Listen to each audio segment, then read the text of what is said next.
dhiiraa dubartiin sagalee naa ta'a. Naayyaa abbaan ajjeesu iyyuu hin beeku. Halkan sa'aatii 11tti dhufee nama afanuu jechuun maal jechuudha?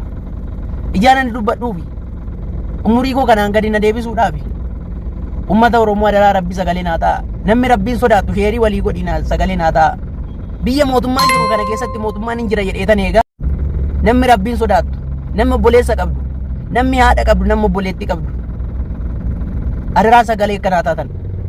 Anum nan qabu nama tokko naan jedhanii nama tokko halkaniin dhufanii naaf bananii qaama seeraatiin otoo nan hin beekne bakka nani jirutti bakka kanaan socho'iin jedhanii lafa nani kaartaa irratti qabu, lafa nani waggaa hedduutti dadhabe umurii koo kanaan wanti biraa otoo nan qajeelchisiin boru nama ta'een nama taasisa kanan jedhu adaraa rabbii sagalee naa ta'a.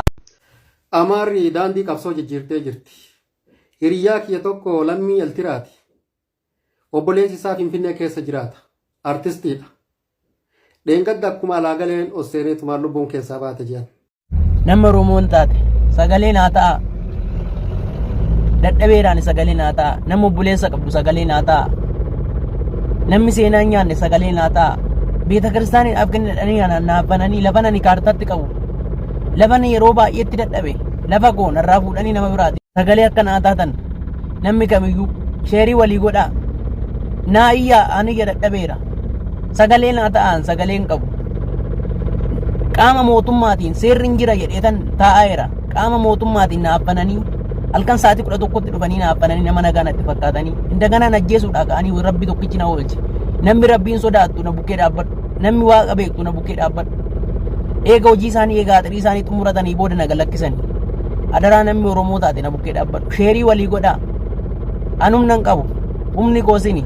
Oromoo waan an ta'eef bichaa kana ga'e. Dhuungoo nafu boruu namni na ajjeesuun isaa nafu. Nama dhuunfaa poolisiidhaan kalalaa godhatanii kibila katamaa keessaa musliimaan irratti nyaatanii iyyaananii Oromoo jaan ta'eef bichaa kaartaa nan qaba. Lafa nani kaartaa qabu. Lafa na taakiltii dhaabee jiru. Irraa fuudhanii nama biraatiif kennaa jiru. Halkan sa'aatii 11 naaffananii anaan dhufanii haxxaranii eessa abbaa keeti jedhanii ati Oromoo waan taateef eessa fuute lafa jedhanii nama dhuunfaatiif kennaa jiru. Oromoo warri taatan muluun keessa na dhaggeeffadhaa. Seenaadha kun. Otoo nani waan tokko hin beekne halkaniin dhufanii otoo nani waan tokko hojjechaa jiru halkaniin. Jiraayi baay'een rakkadhee jira. Namoonni Oromoo taatan na bukkee dhaabbadhaa. Har'a ganama sa'aatii 12 poolisoota lakkoofsa hin qabneen nama dhuunfaa hojii kana otoo hojjechaa jiru nama dhuunfaatiif kennanii narraa fuudhanii kan kona yaalaa bubuqqisanii halkaniin dhufanii anaan naaffananii manatti na waamanii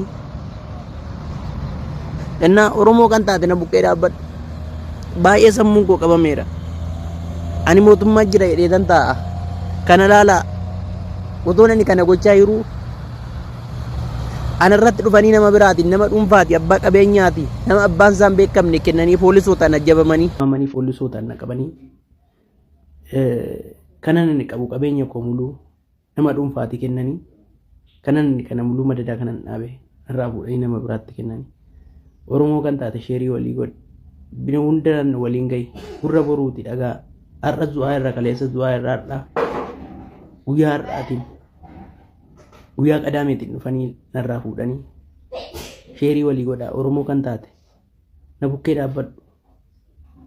Adaraa isinitti haa ta'u akka na bukkee dhaabbattan. Abbaan ajjeesuus hin beeku, abbaan na baasuus hin beeku. Nama dhuunfaati. Ateessaa fuudhate Oromoodha jedhanii nama dhuunfaati kennanii lafa. Laala ataakiltii kana muluu kanan dhaabe narraa buqqisanii.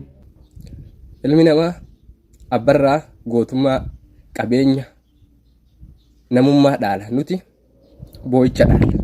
Nuti Oromoon abbootii keenyarraa boo'icha hidhamuu ajjeefamuu gabrummaa dhaala. Maal goona? Hin dandeenyu. Tokko ta'uu hin dandeenyu. Waliif yaaduu hin dandeenyu. Waliif beekuu hin dandeenyu. Rakkoo walii hubatuu hin dandeenyu. Osoo jirru wal bira dhaabbatuu hin dandeenyu.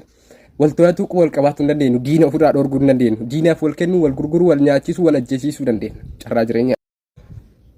Maal goona gaa wanti goonu jiru nuti Oromoon rabbitu warra boo'ichaa nu godhe. Bara nasin boon, bara dabarees ni fa boon. baratti haansuma boonna. Achirralee dhima boonna. Wanti goon hin jiru.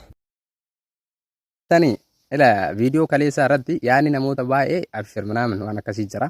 Jajjabina jechuudha galatooma. Namaa miti dabarandu. Silaa ka Oromoon dabaru garuu. Asumaan waan beekuu qabda yoo jiraate ani bar waan nyaadhu dhabee miti kabooye. Imimmaan suni wallahi waan nyaadhu dhabee miti bar waan nyaadhu qaba ko. Ani soo karaa dallee nyaadha bar. Amala qaba ko akka miidiyaa irratti haasa'u kanaa miti. Dhugaa rabbi abbaa fedha jibuluu hin danda'a. Anna deebii namoota yaada adda addaa yaada badaa fi waan akkasii qabanii kan oolan deebii diqqoo jechuun waan beekuu qabda yoo jiraate ani mucammaan isin ilaaltan akkana isin jiru kuni ijji xiyyaata rabbinaa uumetu osoo akkana quba jana keettee nan boottu. Yaani akka laayyootti hin boohu ani uumamummaan. Si galaami garuu kakaleessaa adda natti ta'e adduma addaa kana natti ta'e. Si galee wallahi isuma addaa.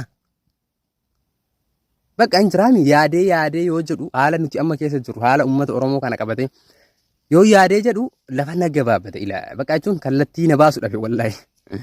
Ila maaltu ta'aa jira beektani yaa Oromoo yaa uummatan dammaqin ammallee bar isin hin galle ila wallahi fagoo jirta.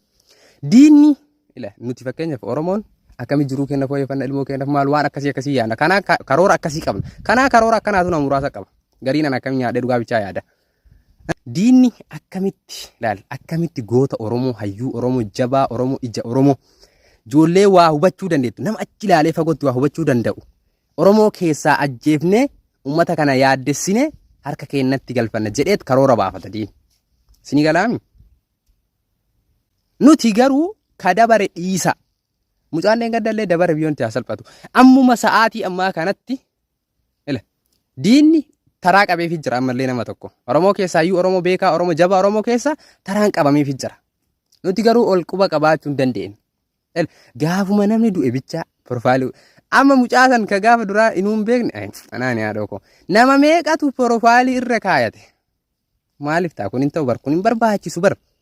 Mucaasan ila waan isin hubachuu qabda yoo jiraate ila mucaa kana yaada mucaa kanaa keessa yaadni baay'een inuma qoosan isaa qoosaa lubbuu qabdu. Qoosan sooraa abdataa nama sammuu qabuuf nama yaaduu danda'uuf yaada mootummaan hin ibsine hawaasaaf ibsa mucaan sun qoosaa isaa keessatti. Kan na boochise kana nama akkanaa yoo dhabne hayyuu akkanaa yoo dhabne eenyutu dukkana uummata kanarraa saaqa barsiisaa dhabne barsiisaa. Barsiisa yoo hin jirre barataan hin jiru.